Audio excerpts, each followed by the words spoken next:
네, 말씀 찾아보겠습니다. 오늘 함께 읽으실 말씀은 시편 119편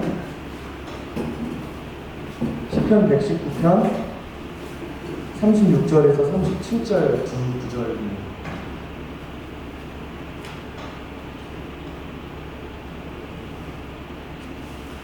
시편 119편 36절에서 37절까지의 말씀입니다.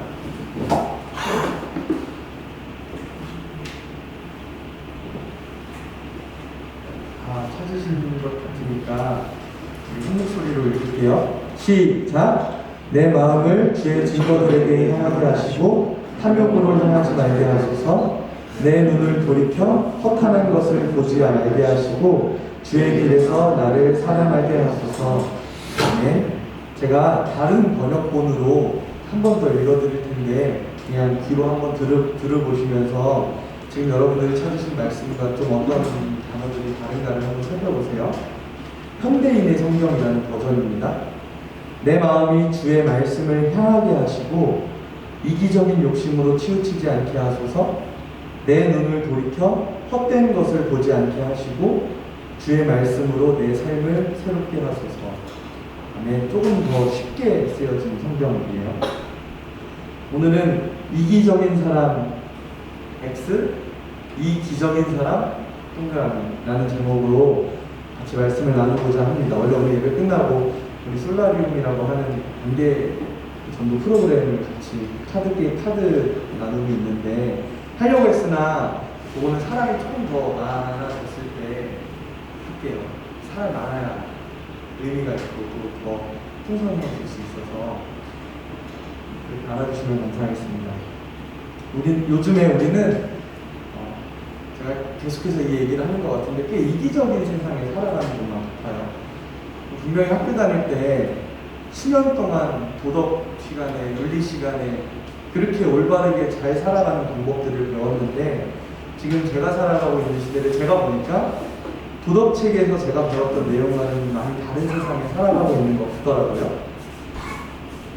남을 생각하지 않아서 좋은 어떤 혼자만의 시간들이 되게 강조가 되는 이 시대에 너무 많이 좋지만 반대로 생각해 보니까 남보다는 나를 위하는 이 가치관들을 현재 자라나는 아이들이 스펀지처럼 다 빨아들이는 아이들이 이걸 배웠을 때 우린 더 이기적인 세상으로 가게 되지 않을까? 라는 생각을 저 혼자 스스로는 해봤어요. 여러분들은 어떻게 생각하세요? 여러분들이 우리가 살아가는 세상이 꽤 이기적인 세상이라고 생각하시는지 아니면 그래도 아직은 꽤 정직하고 살아갈 만한 세상이라고 생각하시는지 잘 모르겠어요. 누가복음 10장 말씀을 보니까 한 율법교사가 나와서 예수님을 시험해요. 이때 예수님이 선한 사마리아인의 이야기를 들려주세요. 그 내용은 이래요. 한 여행자가 강도를 만나서 가지고 있던 걸 다 뺏겼어요. 그리고 두들겨 맞아가지고 거의 죽어있는 반 시체가 돼서 그냥 길거리에 쓰러져 있었어요. 근데 때마침 그곳에 한 제사장이 그 길을 지나가다가 이 쓰러져 있는 사람을 봤는데 도와주기는커녕 그냥 피해요. 왜 피하는 거 하니? 자기가 부정해질까봐 그래요. 제사장이면 조금은 다르지만 지금으로 얘기하면 목사님, 변호사님 정도 되니까 이 사람이 시체를 만지면 부정하다라고 율법에 적혀 있어요. 피를 만져도 부정해요. 그러니까 이 정결해야 부정한 건 상관없는데 부정한 게 다시 정결해지려면 시간이 필요하고 노력이 필요하고 이렇게 아무튼 귀찮아요. 그래서인지는 모르겠지만 이 제사장이 그 시간 동안 그러면 사람들도 제대로 못 만나고 자기는 정결한 시간만 가져야 되는 거니까 그냥 피해서 가요. 그리고 두 번째로 한 사람이 또 지나가는데 그 사람이 레위인이라고 적혀 있어요. 레위인도 이 사람이 다친 사람을 보고 그냥 피해갑니다. 레위인은 오늘날로 얘기하면 그냥 교회에서 일하는 사람들이에요. 당시에는 지금은 권사님, 집사님들이 교회 성가대하고 이렇게 하시지만 당시에는 성가대를 하고 교회를 지키고 교회를 청소하는 사람들이 다 교회 안에서 일을 하는 사람들이었고 그걸 할 수 있는 사람들이 정해져 있었는데 그 사람들이 바로 레위라고 하는 사람으로부터 나온 그 레위라는 조상을 가지고 있는 족속들이 그 일을 감당했었단 말이죠. 근데 이 사람들도 자기들이 피해볼까봐 이 사람이 그 쓰러져 있는 사람을 피해가요. 그리고 마지막으로 한 사람이 지나가는데 성경은 그 사람을 가리켜서 사마리아 사람이라고 얘기해요. 이 사마리아 사람이 그 다친 사람을 보고 가까이 가서 그 사람을 치료해줘요. 말씀에 이렇게 되어 있어요. 기름과 포도주를 그 상처에 붓고 싸매고 자기 짐승에 태워서 주막으로 데려가서 돌보아준다라고 되어 있어요. 그리고 이튿날 주막 주인을 불러서 이렇게 얘기해요. 내가 지금 일 때문에 가봐야 되는데 내가 이 돈을 줄 테니까 이 사람을 당신이 좀 보호하고 치료해 주십시오. 만약에 돈이 더 들면 저 돌아오는 길에 어차피 지나갈 길이니까 돌아오는 길에 돈 더 드리겠소. 이렇게 얘기하고 가요. 이 이야기에서 주목해야 될 점은 당시 사마리아인들의 위치예요. 사마리아 사람들은 여러분들도 아시겠지만 멸시받던 사람, 천대받고 조롱받던 사람이었어요. 실제로 유대인들이 사마리아 사람들을 어떻게 생각하고 있었냐면 개보다도 못한 사람들이라고 생각했어요. 말씀에도 그렇게 적혀 있거든요. 그 사람들과 어울리는 건 추한 일이고 우리 유대인의 수치라고 생각했었어요. 그래서 실제로 유대인들이 여행을 가거나 장사를, 사업을 하려고 북쪽으로 갈 때, 그러니까 유대 땅은 남쪽에 있고 사마리아 땅은 북쪽에 있으니까 북쪽 땅 어딘가를 갈 때 일부러 사마리아를 통과해서 가지 않고, 통과해서 가면 빠른데 돌아서 사마리아 사람들을 피해서 갈 정도로 유대인들이 사마리아 사람들을 증오했어요. 그 증오한 이유는 사마리아 포로 생활을 하는 중에 사마리아 사람들이 다른 나라의 사람들과 혼인을 하고 자식을 낳고 쉽게 얘기하면 잡종이 되어버렸기 때문에 우리는 순결하고 순혈이니까 너희들은 죄인이야 라는 이 가치관이 유대인들에게 있었기 때문이에요.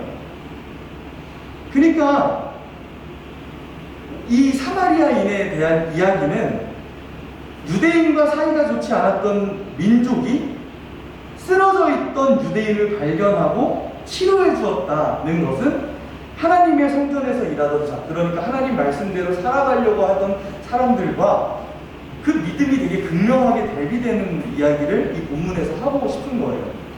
근데 실제로 이 선한 사마리아인의 이야기를 가지고 미국의 프린스턴 대학에서 실험을 하나 했어요. 프린스턴 대학교에도 신학교가 있거든요. 그 신학생들에게 실험을 했던 거예요. 신학생들에게 평가를 위한 설교를 준비하게 해요. 그래서 절반은 성경 내용 중에 아무거나 너희들이 원하는 거 선정해서 설교 써. 한쪽은 이 사마리아 여인에 나오는 이 여인이 아니죠. 사마리아인에 대한 이야기에 대한 본문을 주고 이걸 가지고 설교를 써 라고 했어요. 그리고 학생들을 다시 세 그룹으로 나눠요. 첫 번째는 설교 시간까지 아직 여유가 있어, 너네는 여유가 있어, 시간적 여유가 충분히 있으니까 뭐 천천히 해도 돼 라고 얘기했고, 두 번째는 여유가 있지는 않지만 없지도 않고 그냥 보통이야. 그냥 이렇게 너무 뭐라 해야 될까요? 느리게만 하지 마. 이렇게 준비하라고 했고, 마지막 한 그룹에게는 시간이 없고 촉박하다고 얘기했어요. 그리고 이 학생들이 이 과제를 하러 다른 건물로 이동하는 가운데 한 명의 연기자를 준 거예요. 쓰러져서 갇혀있는 사람을. 그래서 학생들이 무조건 이 사람을 지나치게끔 되어 있는 거죠. 그래서 이 실험의 핵심은 과연 학생들이 이 사람을, 쓰러져 있는 이 사람을 도울 것인가 도우지 않을 것인가가 이 실험의 목적이었어요. 이 결과가 어떻게 나왔는지 아세요? 이 실험 한번 들어보신 분도 계실 텐데, 사마리아인을 주제로 설교를 준비했던 이 학생들이 쓰러져 있는 사람을 많이 돕지 않았어요. 오히려 중요한 변수는 지금 내가 시간이 있는가 없는가가 이 실험에 굉장히 많은 변수가 되었던 거예요. 시간에 쫓긴 학생들 중 단지 10%만이 쓰러져 있는 사람을 도왔고, 적당한 그룹에 있는, 시간이 적당한 그룹에 있는 학생들 중에서는 40%가 도왔고요. 시간이 여유 있는 사람들은 63%가 쓰러져 있는 사람을 도와줬고요. 이 실험이 보여주는 것은 착한 사마리아인이 되는 것에는, 거기에 있어서 중요한 것은 넉넉한 시간이라는 상황이었지, 어떤 윤리의식이나 우리가 배웠던 도덕적 가치관이 그게 문제가 되지 않았다라는 거예요. 저는 이 실험을 보면서 무슨 생각이 들었냐면, 어쩌면 우리도 이렇게 바쁘게 살아가는 이 시대 속에서 남을 돌아볼 여력이 없고 그게 때로는 내가 이기적이고 개인주의적으로 비추어지지는 않을까라는 생각이에요. 그래서 저도 여러분들께 이야기하고 싶은 거는 여러분들의 삶을 한번 생각하고 돌아봤으면 좋겠어요. 혹여나 나는 다른 사람들과 좀 이렇게 더불어 살려고 했었나? 아니면 나도 이기적으로 살려고 했었나? 그러니까 어쩌면 우리는 그것이 자의적이든 타의적이든 하나님 앞에서 또 마찬가지로 우리가 좀 이기적으로 살아가고 있을 때가 많은 것 같아요. 그러니까 단순하게는 내가 기쁘고 그러니까 내가 꼭 필요할 때는 하나님을 찾는데 정작 내가 기쁘고 아니요. 내가 기쁘고 행복할 때는 우리 별로 하나님을 찾지 않아요. 분명히 교회에서는, 성경에서는 우리 그렇게 배우지 않았거든요. 무슨 일이 있어도 하나님 찾아라라고 하나님을 바라야 한다고 얘기하는데 사실 우리는 그렇진 않는 것 같아요. 하나님은 슬픔만 나누는 분이고 기쁘고 행복한 거는 친구와 가족이랑 나눠야 되는 것처럼 인식하고 있는 경우가 우리가 많이 있는 것 같아요. 내가 잘 되기 위해서 하나님을 찾는데 그게 아니면 하나님 잘 찾지 않아요? 근데 문제는 실제로 교회 안에 이렇게 생각하는 사람들이 많이 있다는 거예요. 이걸 조금 어려운 말로 기복신앙이라고 얘기해요. 복을 구하는 신앙이에요. 이 신앙이 뭐랑 같냐면 점집에 가서 돈 내고 점 보는 거랑 똑같은 거예요. 돈 내고 내 어려움을 이겨내겠다고 굿하는 거랑 똑같아요. 하나님을 내 필요에 따라서 가지고 와서 쓰는 거예요. 단지 무료로. 아니면 헌금으로. 이렇게 생각하는 사람들이 진짜 많이 있다라는 거죠. 다 쓰고 아니면 버리는 거예요. 근데 그 정도까지는 아니더라도 우리도요, 신앙에 있어서 늘 하나님을 찾아야 되는데 그렇지 못할 때가 자주 있어요. 하나님 앞에서 이기적인 삶을 살아가는 겁니다. 그럼 이기적인 게 도대체 뭘까? 제가 심리학적으로 좀 알아봤는데, 심리학적으로 이기적인 사람은 공감 능력이 떨어지는 사람이 이기적인 사람이에요. 그래서 타인을 공감하지 못하고 배려하지 못하고 자신의 욕구에만 집착하는 거예요. 그래서 흔히 말하는 소시오패스가 공감 능력의 부재인 사람을 이야기한다 해요. 그리고 이기적인 사람은 자기 것도 계속적으로 부족하다라고 여긴대요. 그래서 자신의 시간이나 돈을 나누는 것을 되게 어려워한대요. 내 것도 부족한데 어떻게 다른 사람한테 이걸 나눠? 라고 생각을 하는 거죠. 물론 실제로 가지고 있는 것이 부족할 수도 있지만 사실 나누는 거는 우리 다 알잖아요. 인식의 문제로 해결이 되는 거거든요. 돈이 없어도, 가진 게 없어도 내 마음이 여유가 있고 내 마음이 허락하면 줄 수 있는 거니까.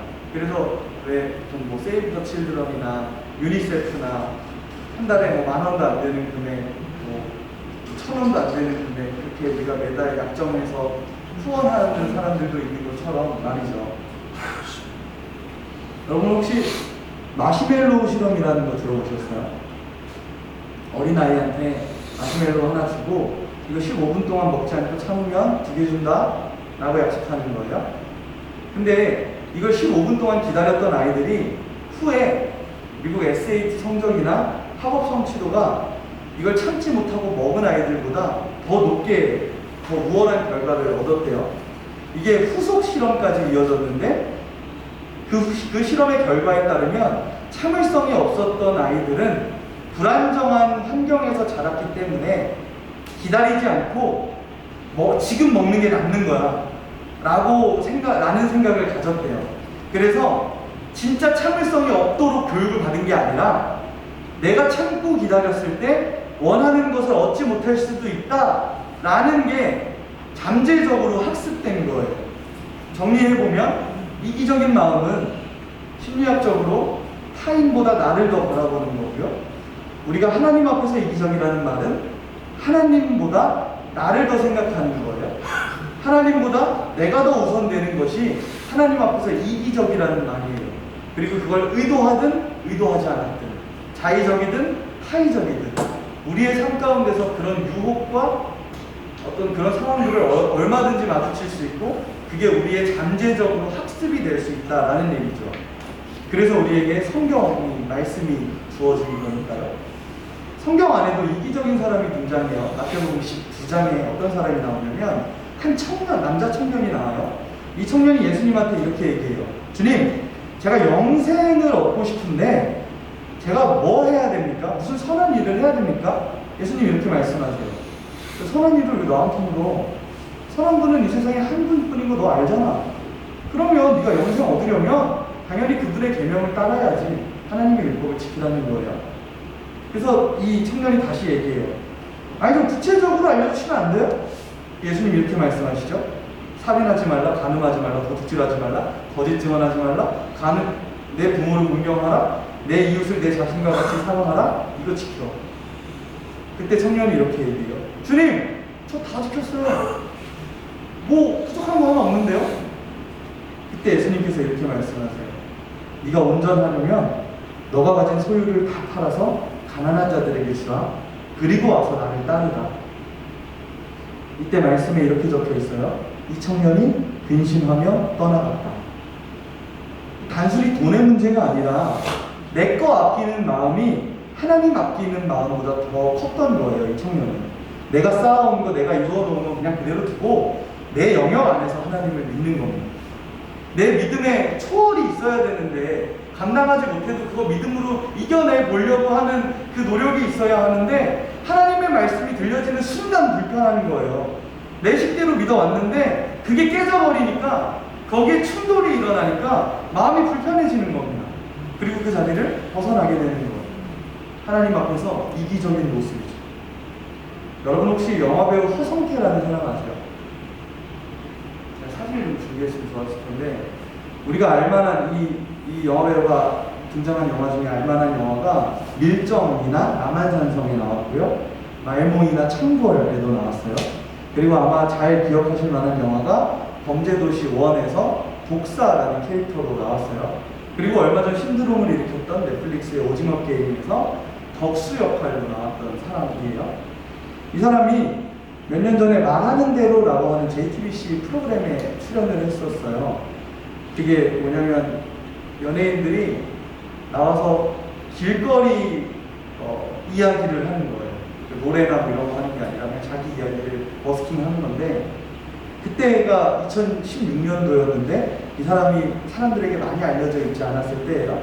이 사람이 그때도 연예인이었는데 연예인임에도 불구하고 대인기피증이 있었고 아직 무명이니까 그 영상이 보면 사람들 앞에서 이 스탠드 세워놓고 이야기하는데 손이 막 이렇게 벌벌벌 떨려요. 그때 이 사람이 이런 얘기했어요. 사람은 모든 상황에서 선택의 순간에 놓인다는 거예요. 그래서 저 앞에 6초밖에 남지 않은 저 신호등을 건널까? 건너지 말까? 또 선택의 순간이고 오늘 샌들을 신고 나가냐 운동화를 신고 나가냐도 선택의 순간이라는 거죠. 또 우산을 들고 가야 하나 말아야 하나 오늘 점심은 뭐 먹지? 그냥 김밥으로 때울까? 아니면 면을 먹을까? 이것도 선택의 순간이라는 거예요. 근데 이 사람이 대기업 생활을 8년 동안 했어요. 9년차를 채우지 못하고 사표를 냈는데요. 자신의 선택이 기로에 놓이게 됐고 이 사람의 표현으로는 좀 이기적인 선택을 했대요. 어머니가 재래시장에서 일을 하시면서 이남 1녀를 다 대학 보내시고 결혼도 시키셨대요. 근데 어렸을 적부터 시장에서 일하시는 어머니를 보고 안쓰럽고 죄송스러운 마음이 계속 들었대요. 시장에서 일하려면 새벽부터 나가서 준비하고 해야 되잖아요.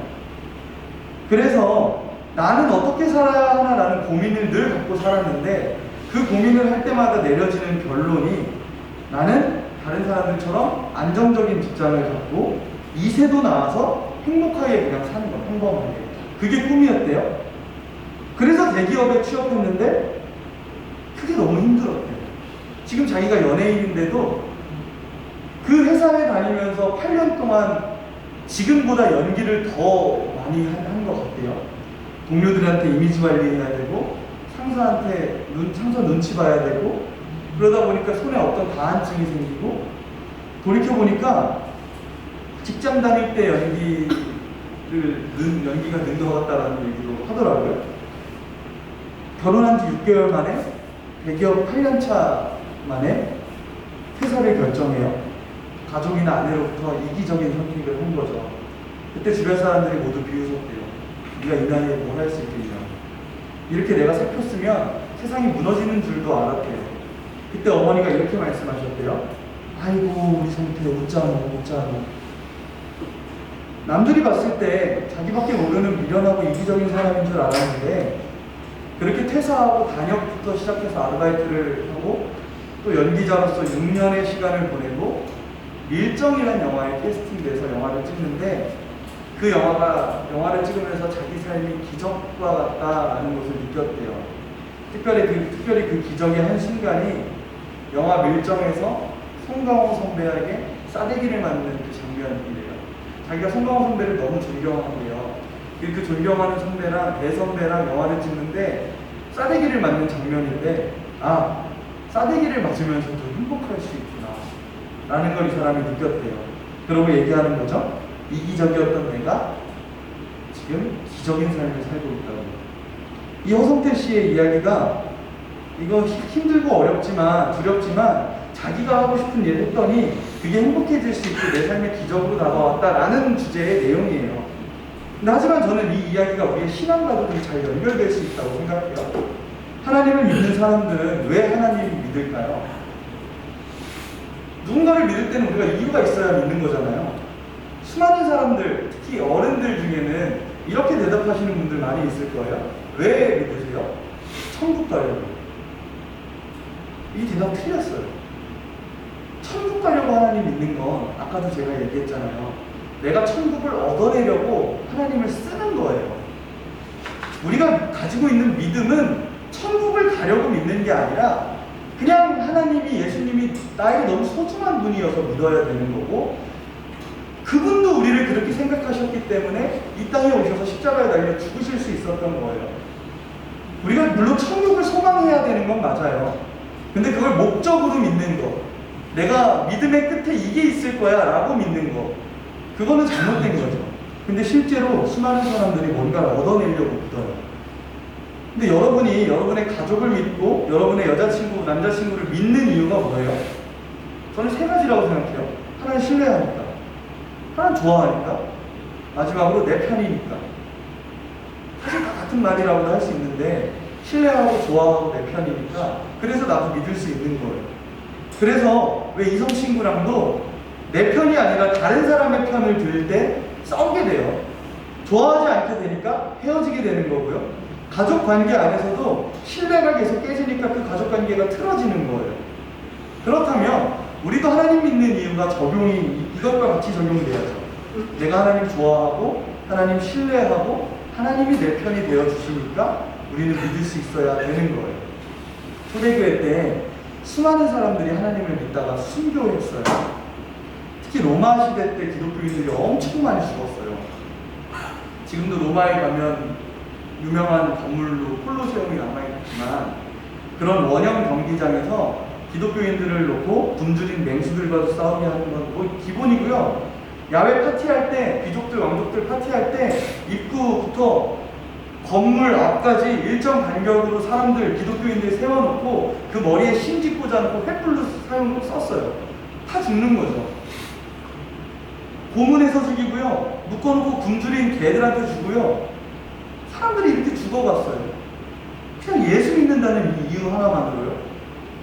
그냥 봐도 미련하고 답답해 보이는데 이들은 죽음보다 하나님을 부인하는 게 더 싫었던 믿음이 있었나 봐요. 내 이기적인 마음은 없어요. 근데 이렇게까지 잔인하게 죽어가는 그 상황에도 하나님을 믿는 사람들이 더 늘어났다라는 게 참 아이러니해요. 마블 영화 좋아하시는 분 계시죠? 어벤져스에 나오는 토니 스타크 보세요. 세상 가쁘잖아요. 돈이라면 그 누구도 부럽지 않을 사람이에요. 근데 이 아이언맨이 지나치게 자기중심적이잖아요. 다른 사람 얘기 잘 안 듣고 자기 하고 싶은 대로 하고 고집은 또 엄청 세고 자기 회사의 이득만 추구했던 그 이기적인 사람이 누군가를 사랑할 줄 몰랐던 그 사람이 누군가의 예의를 갖춰서 존중할 줄도 몰랐던 그 사람이 영화를 보다 보니 결국 마지막에 다른 사람을 위해 자기 자신을 희생시켜서 목숨을 잃는 일을 잃어가면서까지 다른 사람들을 살려요. 이기적이었던 그 사람이 기적을 일으키는 사람으로 살아가는 이야기를 우리가 영화를 통해서 볼 수 있게 되죠. 말씀을 마치려고요. 저는 여러분이 또 제가 하나님이 늘 내 편이라는 사실을 기억하면서 또 믿으면서 살아가셨으면 좋겠어요. 그래서 어떤 때는 하나님 찾고 어떤 때는 하나님 모른 척 하면서 살아가는 게 아니라 신앙생활 하면서 이기적으로 살아가는 게 아니라 기적인 신앙생활을 하면서 살아갔으면 좋겠어요. 그 얘기는 하나님 믿는 게 즐겁고 행복했으면 좋겠어요. 그리고 신앙생활하는 거 좀 즐겼으면 좋겠어요. 그럼 우리의 신앙은 이기적인 신앙이 아니라 하나님이 이끄시는 기적과 같은 신앙이 될 수 있을 거라 저는 믿습니다. 제가 오늘 읽은 그 현대인의 성경 번역본을, 본문 번역본을 다시 한 번만 읽어드리고 찬양하고 예를 마쳤으면 좋겠는데 자, 한번 들어보세요. 내 마음이 주의 말씀으로 향하게 하시고 이기적인 욕심으로 치우치지 않게 하소서. 내 눈을 돌이켜 헛된 것을 보지 않게 하시고 주의 말씀으로 내 삶을 새롭게 하소서. 하나님을 믿는 가운데 이기적인 마음이 아니라 기적을 바라며 하나님 함께하여 주시는 기적을 바라며 오늘 하루를 또 앞으로의 우리에게 주어진 일주일을 살아가실 수 있는 저와 여러분이 되셨으면 좋겠습니다. 처음에 고백한 찬양이죠. 인내 이 찬양 한번 고백하고 같이 기도하고 오늘 예배 마치겠습니다.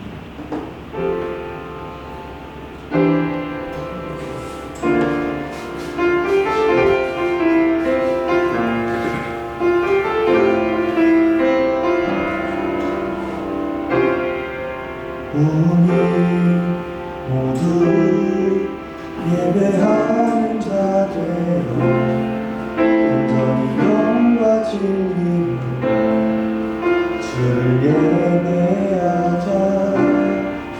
주가 우리와 함께 영원히 함께 하시고 마르지 않는 샘물로 우릴 채우실 분이 모두 예배하는 자 되어 온전히 영과 진리로 주를 예배하자. 주가 우리와 함께 영원히 함께 하시고 마르지 않는 샘으로 우리 소리 높여서 마지막에 한 번 더 찬양할게요. 우리 모두 예배하는 자 되어 온전히 영과 진리로 주를 예배하자. 주가 우리와 함께 영원히 함께 하시고 마르지 않는 샘으로 우릴 채우시 마르지 않는 샘으로 마르지 않는 샘으로 우릴 채우시리라. 이 시간 잠깐 기도했으면 좋겠습니다. 하나님, 우리가 방금 고백한 이 찬양의 가사처럼 우리가 하나님을 믿으며 살아갈 때 마르고 가뭄이 들고 삐쩍 말라버린 믿음이 아니라 주께서 부어주시는 그 은혜의 강물이 흘러넘칠 수 있는 믿음을 갖게 하시고 하나님을 그렇게 믿는 믿음으로 말미암아 이기적인 삶이 아니라 기적과 같은 삶을 살아갈 수 있도록 인도하여 주옵소서. 하나님 앞에 결단하며 기도하며 나아가겠습니다. 하나님 감사합니다. 주님은 나의 방황을 하시고 주님은 나를 헤아리시고 주님은 나의 눈물을 하시고 주님은 나의 고민과 아픔을 하십니다. 하나님, 주님은 나를 수렁에서 건지시는 분이신가 동시에 하나님은 내 기쁨과 함께 해주시는 분임을 믿습니다. 하나님, 우리가 주님을 노래하고 찬양합니다. 나의 목소리를 들으시고 나의 아픔과 나의 신음에도 응답하시는 주님 앞에 하나님의 그 사랑 앞에